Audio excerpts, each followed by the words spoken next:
Finalmente, após mais de uma semana de espera, saiu o capítulo 207 do mangá de Dandadan e traz revelações bombásticas. Momoyase desiste de quebrar a sua maldição e ficará para sempre no tamanho pequeno dela. O que Yuki Nobutatsu tá pensando na cabeça, você vai ficar sabendo agora, é claro, no resumo completo do capítulo 207 do mangá de Dandadan. Mas é claro, não esquece de se inscrever nesse canal maravilhoso e largar aquela ligada amaldiçoada no botão do like, no botão do hype, que me ajuda bastante. Fala, meus delinquentes, como vocês estão? Sonario Animes aqui falando. Infelizmente, tá, o canal não conseguiu voltar à sua normalidade ainda, porque eu estou com uns probleminhas técnicos, mas assim que eu resolver, a gente volta com os nossos 2 vídeos diários durante a semana, com as curiosidades de Dandadan, tudo sobre esse anime maravilhoso e também, é claro, os outros animes que eu também tô devendo resumo pra vocês, tá? Sem mais enrolação, vamos direto pra esse conteúdo. Esse capítulo começa com o título de O que é um ninja? Simplesmente fazendo essa pergunta pra todos nós. A gente vê no primeiro quadro, pelo Yuki Nobutatsu, os fundos do castelo onde Momoyase está lutando. Percebemos então diversos ninjas apenas observando a situação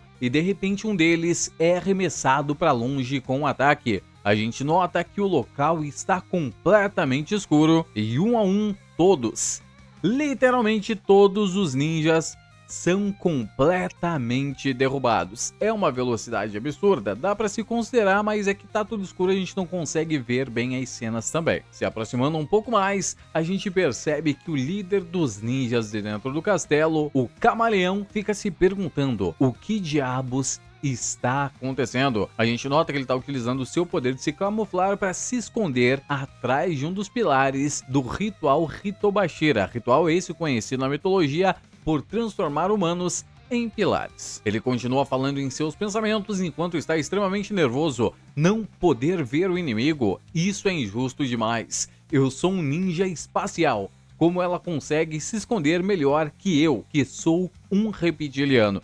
Eu falei pra vocês desde o início desse canal maravilhoso que em um momento ou outro Yuki Nobutatsu iria colocar os reptilianos dentro da sua história. Ele colocou esse camaleão, ficou muito interessante, ficou muito legal, mas talvez eles tenham diversas outras espécies vinculadas a ele. Ele então continua, mas eu tô aqui disfarçado de pilar. Aposto que você também não consegue me encontrar. No mesmo momento que ele finaliza essas palavras, simplesmente a gente se escuta ao longe: achei, ele está bem ali. O camaleão começa a atacar com aquilo lá que não passa nenhuma única agulha e no mesmo exato instante ele é arremessado para longe com um soquetaço da nossa queridíssima Vamolinha, que destrói o pilar completamente com o camaleão. Eu nunca vi um soco tão satisfatório igual a esse dentro de Dandadan. A Vamola arremessa o personagem, como eu falei para vocês, para longe demais. Momoyase diz que ele consegue se esconder, mas a sua aura acaba denunciando a posição dele a todo momento, então é completamente inútil. Vamola então agradece Momoyase pelas indicações de onde dar os ataques, e Momoyase pergunta como diabos ela está conseguindo enxergar ela, já que ela não estava vendo a nossa personagem nos capítulos anteriores. Vamola então revela que o seu traje ele consegue projetar uma imagem das pessoas à sua volta. A gente não sabe se é algum leitor térmico, mas essa posição da Momoyase, a forma que ela foi detectada pelo traje da Vamola, é muito igual àquelas esferas luminosas, que é um dos maiores mistérios de todo Dandadan. Momoyase então fica mais tranquila ao perceber que Vamola, utilizando seu traje, consegue detectar ela, e Vamola continua chamando ela constantemente de fadinha, perguntando por que ela está ajudando ela naquele momento. Finalmente então ambas as personagens saem de dentro do castelo após derrotar o camaleão completamente.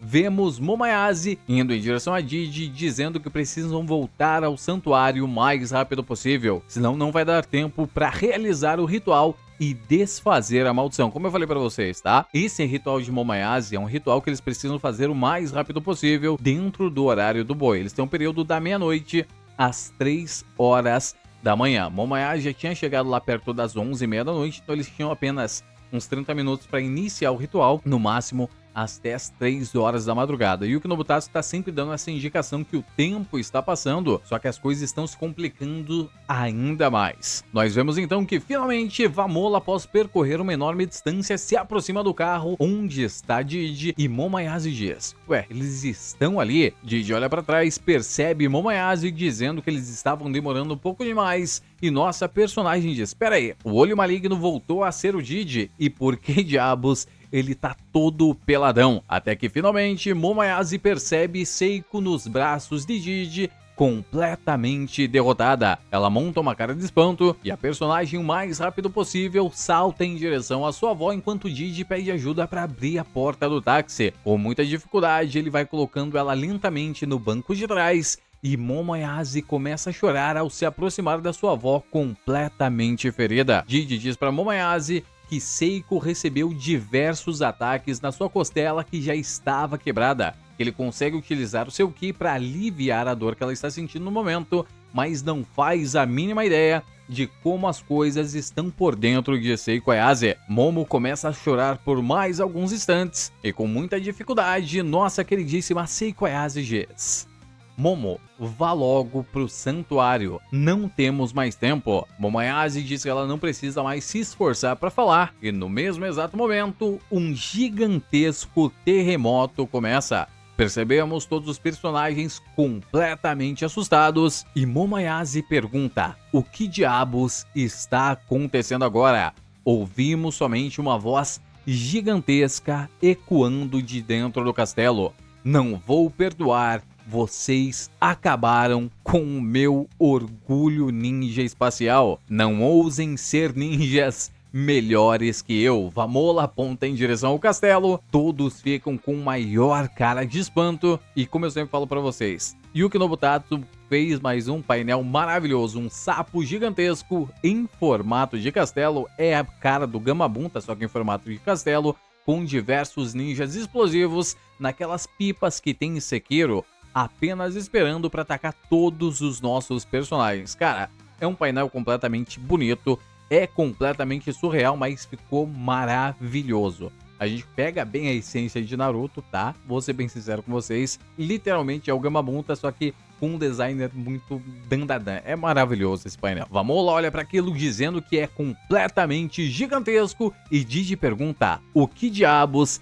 é isto que está vindo em nossa direção? O sapo gigantesco então diz: essa é a minha grandiosa forma verdadeira, seus imbecis. Eu estava disfarçado de castelo o tempo todo. Didi então pergunta pra ele o que diabos são aqueles ninjas que estavam dentro do castelo e ele diz que estava cultivando aquelas criaturas dentro dele, como se fosse um bífido de bactérias. Pra você que não sabe, é um conjunto de corpos protetores do seu organismo. Olha só, Sonarkin também é cultor. E ele então mais uma vez se aproximando deles em alta velocidade diz: não perdoarei uns posers de ninja como vocês. Pessoas que tentam imitar ninjas e são ruins nisso, são as que mais me irritam. Didi e Vamola se preparam mais uma vez para o combate, enquanto Didi carrega sua energia, ele diz: olha quem fala, e a gente ainda tem que voltar agora mesmo pro santuário. Momoyase, antes que ele faça seu ataque, acaba interrompendo o nosso personagem e diz: Didi, vá agora com a vovó para o hospital.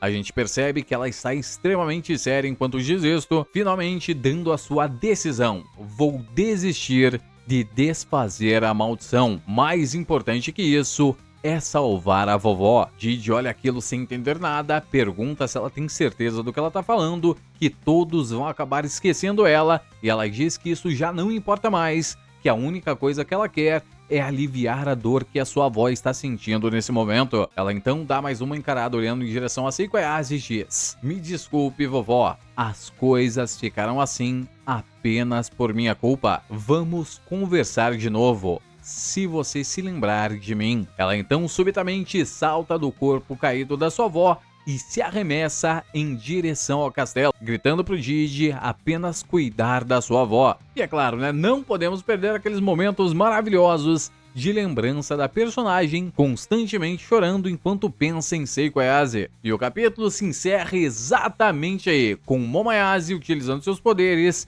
e indo o mais rápido possível em direção ao castelo amaldiçoado. A gente nota que Didi está levando o Seiko Ayase para o hospital, então já era. Momoyase será completamente esquecida. Olha, cara, realmente uma reviravolta maravilhosa. Pensei que o Yuki Nobutatsu faria alguma coisa para interromper o relacionamento dele do Karun, mas nunca imaginei que ele não quebraria a maldição de Momoyase. É claro, ela vai quebrar de algum meio, com toda certeza, mas isso é uma decisão muito boa. Deixou um gostinho de despedida do personagem. Na medida certa, sim, é um ótimo capítulo em todos os sentidos. É um capítulo curto, mas é um capítulo muito bem desenhado, é um capítulo muito bem feito. A batalha contra esse ninja aí, a primeira forma dele, ao menos a versão reduzida dele, eu tinha certeza que ele perderia com um único ataque, como eu falei pra vocês nos vídeos de previsões há algumas semanas atrás. Mas eu quero saber da sua opinião, o que você achou desse capítulo maravilhoso. Também, é claro, não esquece de se inscrever nesse canal e largar aquela dar uma amaldiçoada no botão do like, no botão do hype, que me ajudou bastante. Mas é isso, eu sou Narkin Dias. Tchau!